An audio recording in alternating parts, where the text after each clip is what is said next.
Well, welcome everyone to another episode of Science of the Times podcast. How are you, Syma?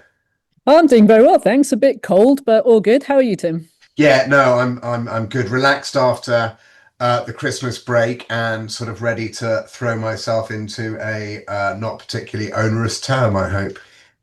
Excellent. You've been at like a workshop all day, a bacteria, bringing Yeah, everyone who works on bacteria or many people who work on bacteria in Oxford together. yeah, absolutely. And we've had a great a guest speaker from Harvard who's been with us all day and staying over this evening. And so, yeah, it's been really good, actually. Lots of different aspects of bacteria being studied here. We should do some more episodes on bacteria actually, because I Sure, mean microbes are such fascinating organisms. they So really that would are. be good. Well, we're But far removed from bacteria today, though, right? With our guest. we are, in fact, we're kind of moving a bit into the social science. So I think we should ask our guest a little bit about that. He's called Pepper Culpepper, fantastic name, and he has written a book with a guy called Takeo Lee. It's coming out quite soon, and it's called Billionaire Backlash. It's all about his analyses of corporate scandals and how they might help save democracy. So, I mean, you're a big fan of Elon Musk, aren't you, Syma? Yeah, absolutely. He's one of my best mates. So, in his book, he kind of does these analyses of a number of corporate scandals, and a lot of them are around companies that get really big, incredibly powerful, and then screw things up. And by breaking rules, by thinking they're above the law, that sort of stuff. And I think we'll have a fascinating conversation with him. And we should ask him about how he goes about collecting the data and kind of analyzing these sorts of Yes. things. But I think, we'll hear about Volkswagen, probably the American meat market from the 1800s. The East India Company, Samsung, all of those sorts of things. So it's a great book, a little bit different from usual, but I think our listeners will enjoy it. Yeah, I think so too. Shall we get him on? Let's do that. Well, Pepper, welcome to Science of the Times. Yeah, would you like to introduce yourself for our listeners? Thanks, Simon, and thank you, Tim. I'm Pepper Culpepper. I'm a professor at the Blavatsky School of Government at Oxford, and with my colleague Taegu Lee, with whom I've been working on this project for many years, a decade or more. I've written a book called Billionaire Backlash, which Tim is kindly holding up, the age of corporate scandal and how it could save democracy. And it's basically an argument about in a partisan, polarized age, how corporate scandals against very big corporations seem to be one of the few things that speak across the divides and bring people together in favor of what we might call common sense regulation. There is a common sense regulation, and one of the things we can talk about is how we discover public opinion and what it actually is on that. So I mean, as an example, everyone's kind of a bit angry with X at the moment for their AI thing, Grok. Is that sort of a potentially a beginning of a corporate scandal? It is. You've anticipated, Tim, some of the stuff we'll talk about. The thing about Grok is that its owner, Elon Musk, has injected himself very heavily into politics, not just in the United States, but especially in the United States. And so Elon Musk is not without partisanship in the sense that most people don't look at Elon Musk and say, wow, he's just a crazy billionaire. They say he's a billionaire who's associated himself very much with the political right. And so those on the political right are a little more sympathetic to X and Grok than people on the left. So even though you get large portions of the population, certainly in the United States, that are very worried about AI and what's going to happen with AI, and many people around the world are uncomfortable right at the moment that we're taping this with the abilities of Grok to undress underage people. You have people who will nevertheless, for political reasons, and I want to say a little more about those political reasons, who might be more supportive of Musk than if Musk didn't have political valence in the sense we're an apolitical figure. And so we find that scandals that have political valence are a little bit harder to catch on, though I have to say that Grok, Musk, and X are doing their damnedest to kind of break through that wall. So I guess before we get into that, though, most of our guests are scientists. You're a social scientist. Obviously, social science is a type of science. But each scandal, and it kind of comes across in your book, each scandal is a little bit different. So how do you draw? Tell us about how you go about conducting the research, and you sort of have historical narratives around many of the scandals in your book, how they unfolded and what have you. How do you go about sort of analyzing those each of those scandals and drawing together a coherent conclusion as you've done about how these things play out and how they can influence public views on large businesses, but also on how democracy should work and good government should function? Well, I mean, thank you for the open question. Many hard scientists are have a view of social science that's somewhat more skeptical. That goes all the way to it's throwing feces at the wall sort of things. That's why I asked it rather than Syma. But I think we can take it all the way to we're all trying to do the same thing, in that we're trying to uncover what is the truth, and we're trying to take hypotheses to data that can shed light on that. And so our truth is a lot about public opinion and what the public thinks. And so we're very interested in trying to understand where people stand. So when we talk about public opinion, for example, there's a chapter about financial regulation. So we're measuring what opinions are about financial regulation in a way that is pretty systematic in terms of, if you just ask individual questions of the sort that one asks in the kind of polls that you read in newspapers, they move around a lot. But we ask scales, and scales tend to hang together much more regularly, and we use a technique called factor analysis to draw out what, if you like, is the underlying latent variable, which may or may not be familiar to you all as a way to think about opinion.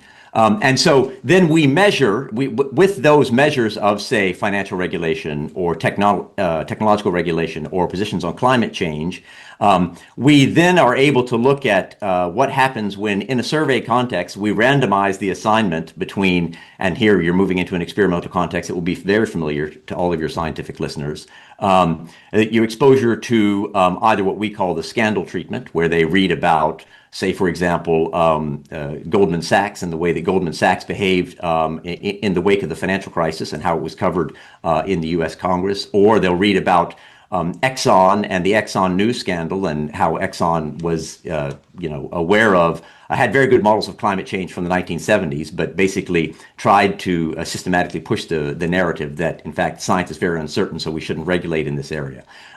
So that's the scandal treatment, if you like. It mimics what a news article would be without any particular name of a publication, so that people don't get distracted by that. And then they would get a control group, and the control group is very important for us because we're not interested in what the effects that business coverage, which bores some people in the first place, has on people. So we take a sort of neutral company. For example, Office Depot in the United States is our control group, and we write a very boring article about their business strategy. It's not boring to business analysts, but it's boring to most readers. And so it's designed to evoke images of business, but not any particular strong valence issues. And that's our control, to which we compare scandal effects. Let's hope they don't have a big scandal then. Sorry, Simon. You laugh. Sorry, just to say on that, we did a set of surveys in 2020 and then again in 2023, and one of our control companies in Germany did have a scandal in between, so we had to switch companies. Yeah. Amazing. So, Pepper, when you you have the people that you get opinions from, and you sort of, how far out of your way do you go to sort of ensure a sort of an even demographic, if that makes sense? Oh, well, that's pretty fundamental to what we're doing. And so so we employed YouGov, which is a pretty well-known survey firm and relatively reputable. I would say highly reputable, actually. And so we're trying to get a representative sample based on a number of demographic characteristics, like gender, like income, like education, like vote share, so that the group we have mimics the population in these countries. And then we have relatively large samples, so that we're pretty sure that we're not far off of what the population actually thinks. And so these scandals, I kind of think what I was really interested in your book is, that they're not a new phenomenon. So corporate scandals have been for big companies have been around for some time. It's not just I kind of always thought that things like Meta and things like Amazon, in the internet age, they've just grown to be these massive companies. But there have been very large and very influential and very powerful companies in the past. And in fact, you start the book actually with or one of the earlier examples of a corporate scandal is around meat processing in the US. Is that I wonder if you'd like to say a little bit more about that. Thank you for the opening, Tim. So we're going to venture into history here, so I hope the scientific listeners won't feel uncomfortable. But so in terms of positioning the book, we try to say many people think we're in an age that's very close to the 1930s where parties are radicalizing and democracy seems under threat. We agree that democracy is under threat, but we think the better analogy for where we stand is the 1900s, especially the 1900s in the United States, where in the United States, as a result of the technological revolution, the Industrial Revolution, you'd had, which is, of course, just another version of what we're experiencing now with first the internet and now AI. You had these massive companies that grew up. They were phenomenally successful. They made lives a lot better. They made living standards a lot better.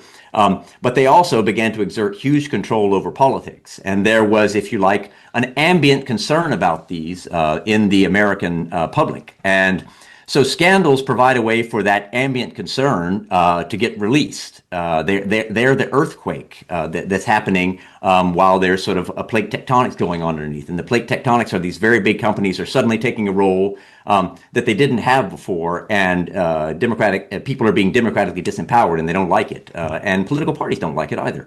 And so the scandal that Tim mentioned was the publication of The Jungle by Upton Sinclair in 1906, which was in fact a novel. It was not about what actually happened, but he was an investigative reporter, and he went in and he sort of worked among the stockyards, which is of course the place where they slaughter animals, and he reported the state of the stockyards and the way that rats had been poisoned and then ground up into your sausage, and how these big carcasses were dragged across the floor where the workers had spit their tubercular phlegm.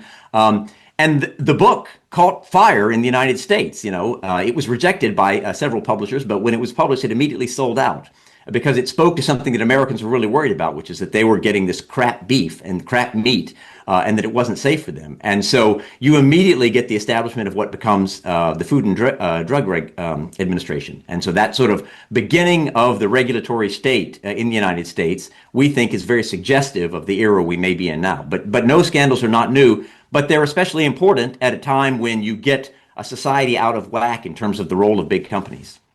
Well, and one thing that Upton Sinclair, was that his name? Yes. One of the things, he was left wing, you point out in the book, and he was a socialist. So he was hoping to sort of empower socialists, but it led to this regulation that you talk about. And he had a great line about sort of trying to punch them in the chest, but missed and got them in the stomach. I aimed for the heart and I hit them in the stomach, is what he says. Yeah, it's a great line. It made me, I was amused. Syma. Yeah, I think so. When Tim suggested you as a guest in the book, I think what I found interesting was in the title was the focus on billionaires in particular.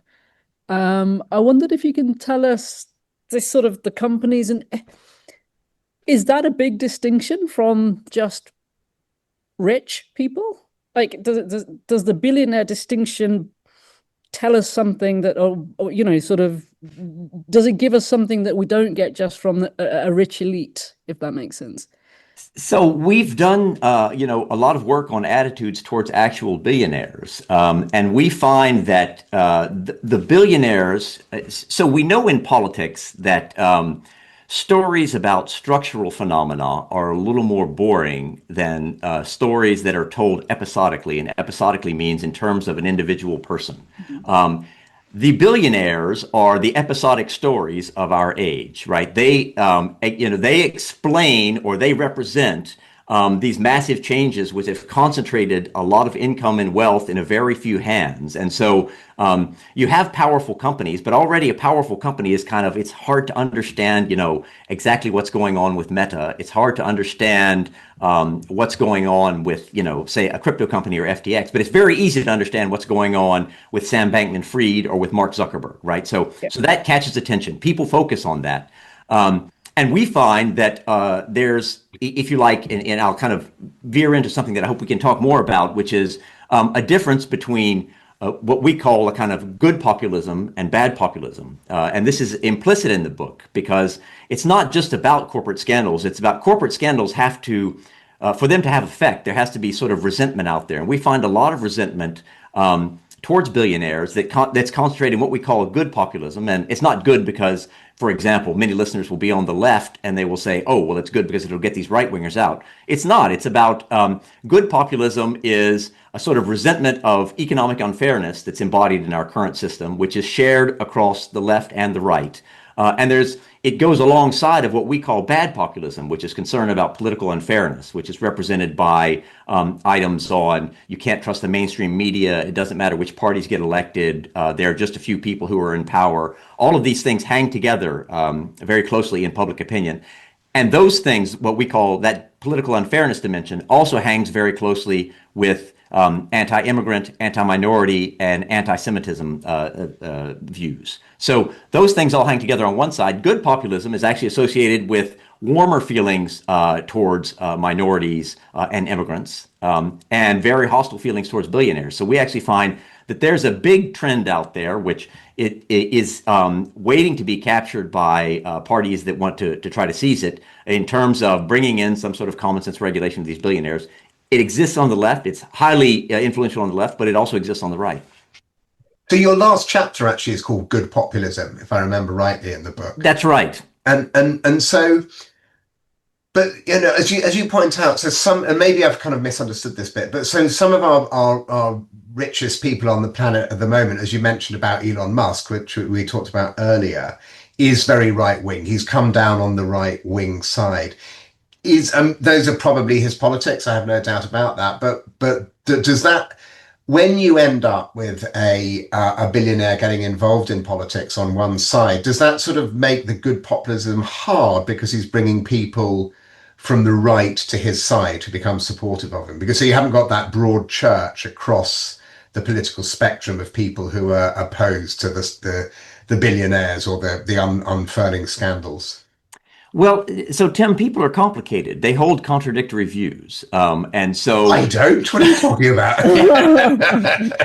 So, if a way to think about this kind of thinking in politics is tribalism, right? People have a kind of tribal view that's associated with the right or the left, or in the United Kingdom for a long time it was with Brexit or Remain, and so or Leave or Remain, and so these views.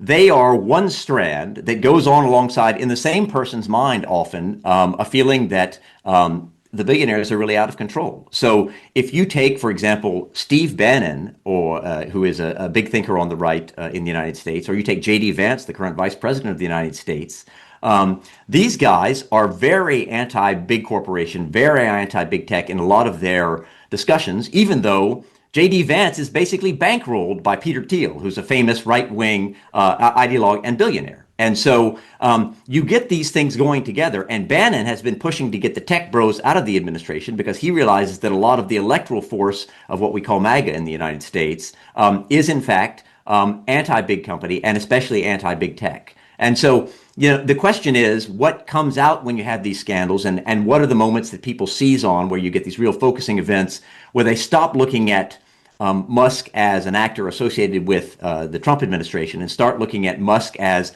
someone who has unbelievable power over a lot of lives, including our informational sphere. And, people come together to say, maybe there's something we need to do about this. So, sorry, Syma, you're about to say something. Go ahead, Tim.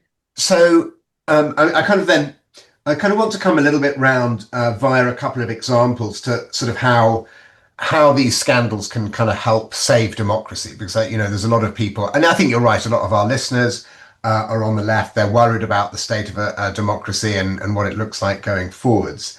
But there, you have one or two examples. I'm thinking of the Samsung example in particular, where a corporate scandal actually led to, the president of Korea stepping down or being forced out. And that's relatively unusual, though, is it, that you get to that point where you end up with a change of a powerful political figure who's managed to somehow get embroiled in a political in a large corporate scandal.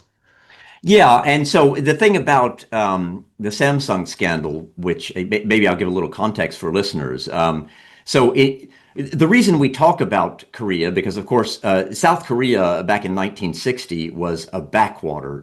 It was one of the least developed countries in the world. It was very poor. And then it went through a crash course in industrialization, led by a bunch of big conglomerates called chaebol. And Samsung was the biggest among these, or has become the biggest among these. And so these companies helped build modern Korea, and they were very closely associated with the autocratic leaders of Korea for a long time. And so they've been wrapped up with it, but there also is a lot of national pride about these companies. And so what happened with the fall of that administration that was tied up with these chaebol, these conglomerates, is that they were increasingly involved in corruption scandals. And so there was, if you like, a kind of simmering opinion in Korea about this kind of thing shouldn't be going on, but it seems like there's nothing we can do about it. And then there was a scandal where the president is shown to have an advisor, sort of a Rasputin figure, who has complete control over her. And part of the thing she's doing is getting a big donation from Samsung, such that she can wield influence over the president. And that wraps the conglomerates right into a sort of bribery scandal around the president, and people march out on the street in what's called these candlelight protests, and eventually it topples the president. The president is impeached. And so Korea is a very successful example of a society that kind of mobilizes around scandal issues and demands political change. But of course, there were lots of scandals that didn't take off. It just happened to be that it came at the right moment where there was this pressure that had built up. There was dissatisfaction, and then, of course, this very juicy scandal broke, and it involves the sort of puppy and a mistreatment of a puppy, if you'll remember from the book. So it has lots of colorful elements that catch people's eyes, but then it brought people out onto the street to protest in a big way. But as you say, that is rare. That is not what scandals often look like. What scandals often look like is people get really concerned about this, and activists come out, and they take advantage of that latent opinion, and they sort of try to push through change. So that's much more the modal case where you get reform, where some really crazy person says, this is something I'm going to do something about, and we need to change it. And so Max Schrems, for example, the Austrian, Alistair McTaggart in California, these are much more your figures who make regulatory change in the wake of a scandal. So Pepper, are there? I mean, this could be a now thing or it could be a historical thing. Are there some institutions that are sort of more susceptible to this kind of influence from the very rich or billionaires, or and others that are that are more resilient, or is it an across the board kind of thing? So when you say institutions, are you talking about some countries have institutions that are better at resisting this sort of influence of the wealthy? So do you have something in mind, I wonder?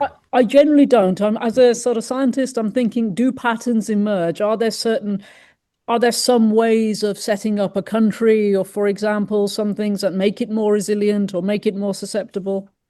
Could you have had, could the Samsung, let me put it another way, could something similar to Samsung have played out in China? Okay. So I think this is a really good question, and we start out the book with a story about the difference between two milk scandals, one in China that actually wound up killing babies because what was happening in China, and so in the run up to the 2008 Olympic Games, a bunch of stories were suppressed about babies getting ill from consuming this infant formula, and it turns out that a company was lacing this formula with a product called melamine, which is basically involved in the production of plastics. And what it does, it apparently increases protein content in the milk. And when you measure milk for protein content, you measure nitrogen. And so melamine brings a lot of nitrogen. And so they would use that as a cheap way to bump up the protein content of the milk. So it successfully passed muster, but also melamine is very bad for kidneys. And so some babies wound up dying and many wound up getting ill as a result of this sort of melamine scandal. So the Chinese government suppressed it for a while and then allowed it to come out. And when it came out, they then had some scapegoats who they actually executed, two people associated with the company. But they didn't allow any discredit to come to government. They didn't allow an attempt to mobilize around it, as often happens in democracies, when people are challenging the government, saying, this is happening on your watch. It's a mistake of our regulatory system. And so now the Chinese, they are widely distrustful of their food production system because of the role of profit in sort of cutting corners and not just in milk. But so Lactalis, a French company, had a scandal that was in many ways less bad, but led to 35 parliamentary hearings, led to people being put on trial. And the French, they still trust their food. In fact, they'll tell you their food is a lot better than the food we have here. And certainly it's just as safe, and certainly maybe safer than places where you don't have as much food regulation regularly being tested. And so that's kind of a democratic advantage for systems where a liberal democratic advantage, I say. It's not just a democracy, but you've got to have an allowance for people to go out and protest and be pains to themselves so that change can actually happen. So can you give us an example then a little bit more about how the backlash against these corporate scandals, and whether it's tied to individuals or the companies, as you've been talking about, how it can actually help democracy? Is it just through putting better governance in place so that these large organizations, these large companies can't continue to behave outside of the law, or in a way that's damaging to individuals or groups of individuals, or is there something more to it than that? Okay, I was warned before coming on that academics sometimes have long answers, so you'll interrupt me if I'm one of those just now. But it's a great question, and it goes to the core of what we talk about in our diagnosis. Essentially, democracy has several problems. And when I say democracy, I mean democracy in many of the rich countries, not just in any one country, not just in the UK, in the UK, in the US, in France, and Germany, Australia, Switzerland. These are the countries where we've done surveys. Korea. What's happening is you have these companies getting very big, and at the same time, less and less ability to control their influence in politics. And that's a widely sensed problem on both the left and the right.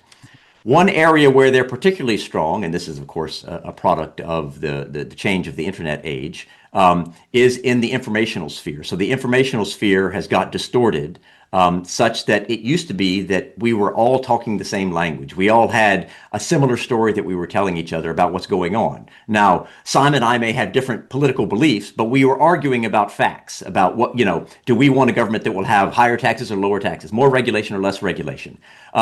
And with the control that these big companies have over the informational sphere, and with the way that people have disappeared down their little rabbit holes, we don't get as many of these common conversations. What corporate scandals do, we find, is they recreate these common conversations, and they suggest a way that common conversations can be recreated, and they result in a kind of common sense upwelling of people demanding accountability from their politicians. Because most people, most of the time, don't care about politics. They're thinking about other things. I'm a political scientist. I spend all my time thinking about politics. But that makes me exceedingly unusual, as my kids don't hesitate to tell me over the dinner table. So it's about bringing people into politics and saying something has to happen, and then it's about activists responding to that demand. So that's why the claim about being good for democracy is, if you like, two-pronged.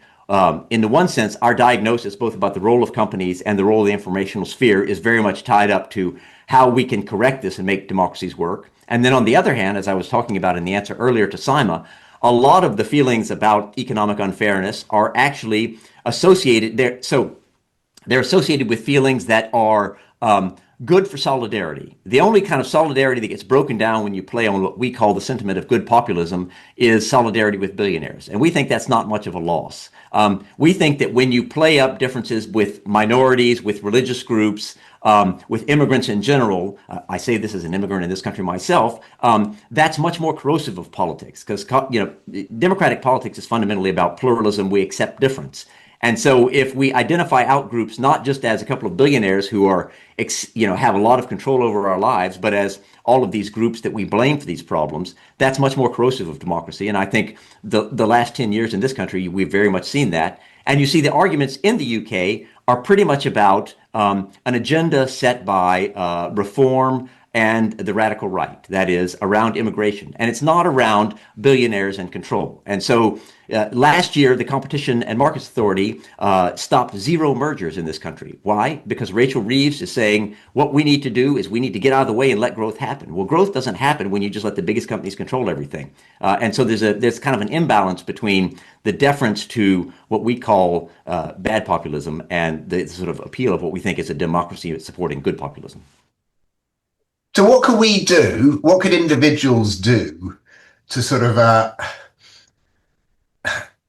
to sort of champion some of these corporate scandals and or bring them to the fore? And I mean, so I guess another question, can you spot, given all of your analysis, can you spot a scandal before it appears?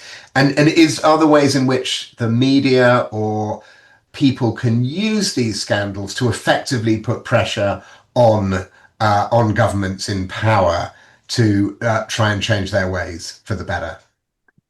So I think that the role of the individual is hard because the role of the individual is to be ready. And I've given this talk for a political audience back in late November, and those were people who I thought were in a potential position of regulatory power. And their job, I said, is to, when the scandals come, seize on them, because that's your moment. And if you don't seize on them, the moments don't come every day. And so from the sort of position of the citizen, who's not necessarily in force in a position of power to be able to do that, it's much more about paying attention when scandals happen and using normal forms of accountability such that politicians perceive people are upset about this.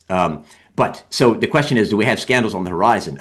Of course we do. I think the are you going to call them? So if I could call market bubbles, Tim, I would be my background would be the Bahamas or something like that, right, from my yacht. But it's pretty clear that we're in some sort of AI bubble, and even the people like Sam Altman, the head of OpenAI, are saying that. And when the AI bubble crashes, I think that there's going to be a lot more attention to the very tight interlinking that all of the largest companies, the Amazons, the Googles, the Microsofts, have made with the new companies of the AI sector, and based on wildly optimistic views about what the potential growth is going to be and the ability to actually turn that growth into revenue for these companies, which they have not demonstrated at all. And so that kind of close interlinking of companies, which is essentially monopoly behavior, is something that could come under a lot more scrutiny.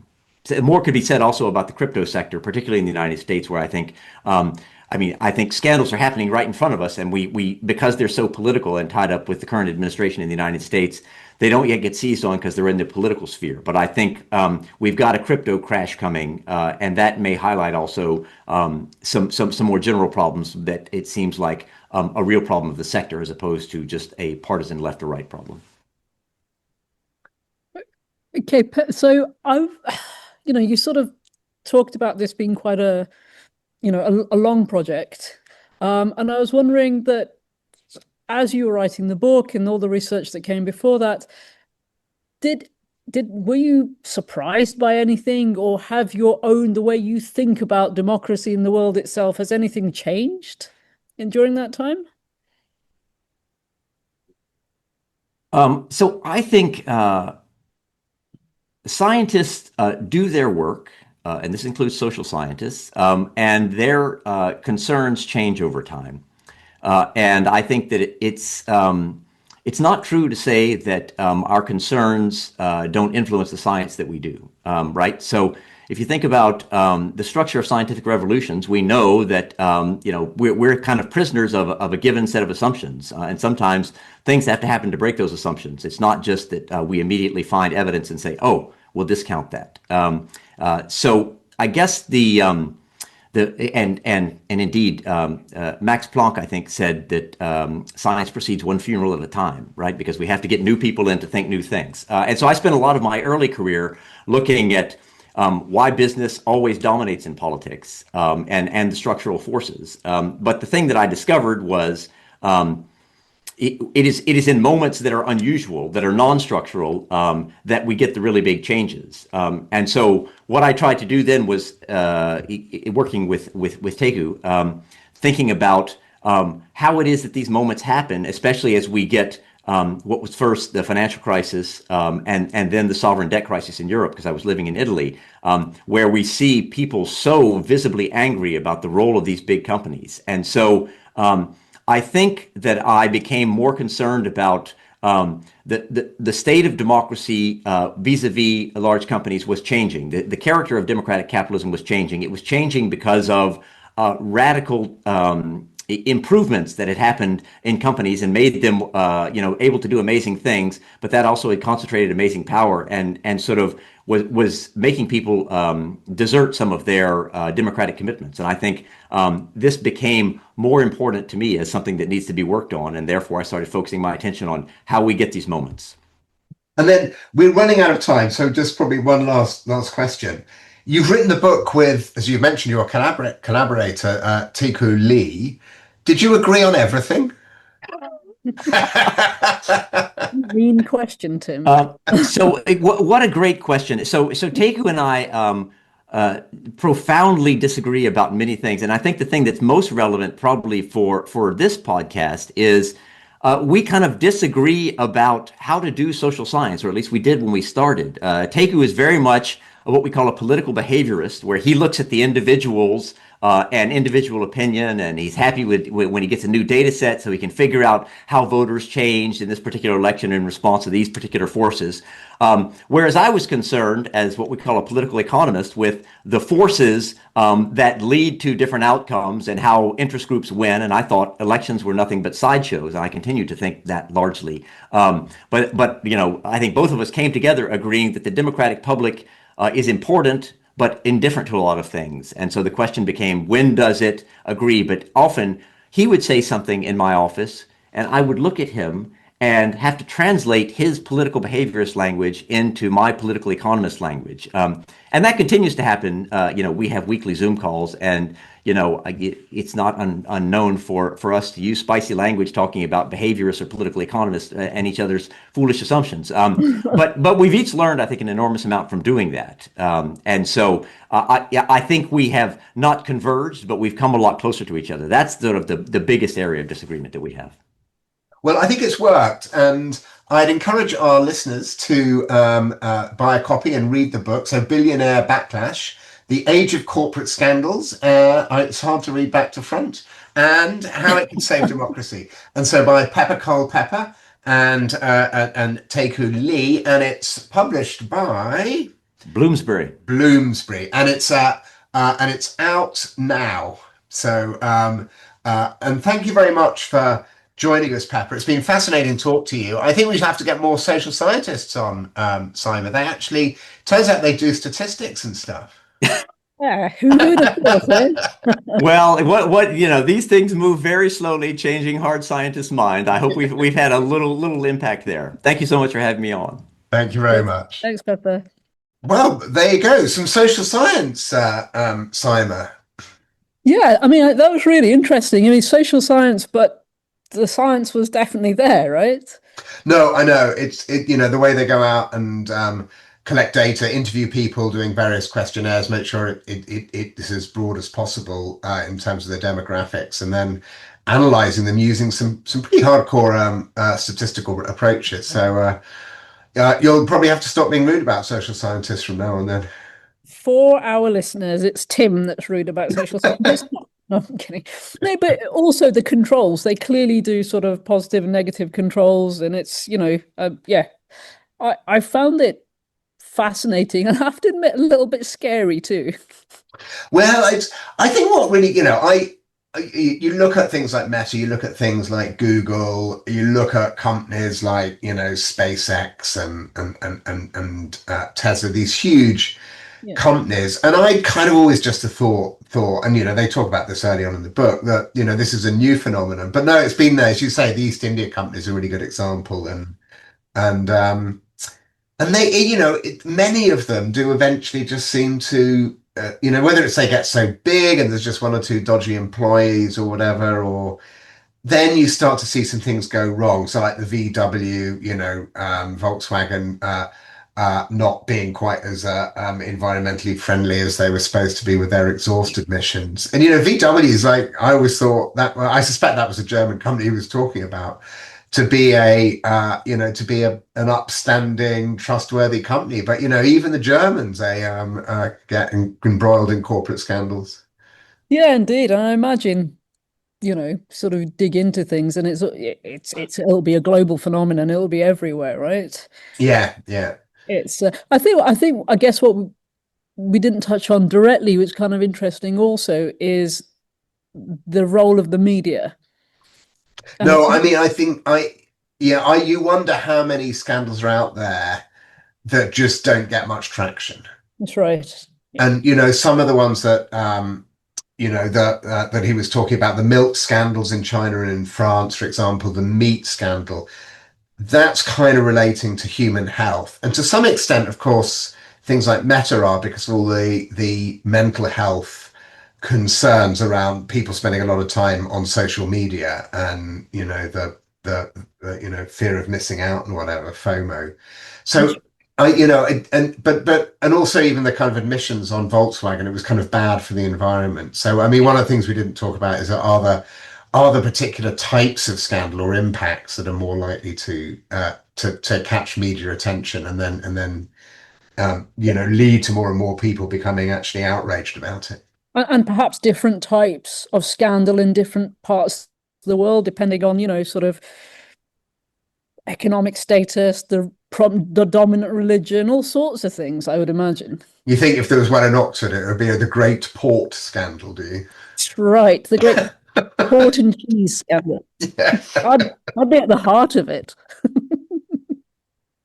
Anyway, no, it's fascinating, and I encourage readers to read the book and learn a lot more. Billionaire Backlash by Pepper Culpepper and Taeku Lee, and we'll catch up again soon, Syma. I think we've got a few exciting guests to come over the coming weeks. Yeah, let's not give too much away right now, and we'll let people know soon. Excellent. Okay, well, have a good rest of the day. You too, Tim. Yeah, bye now.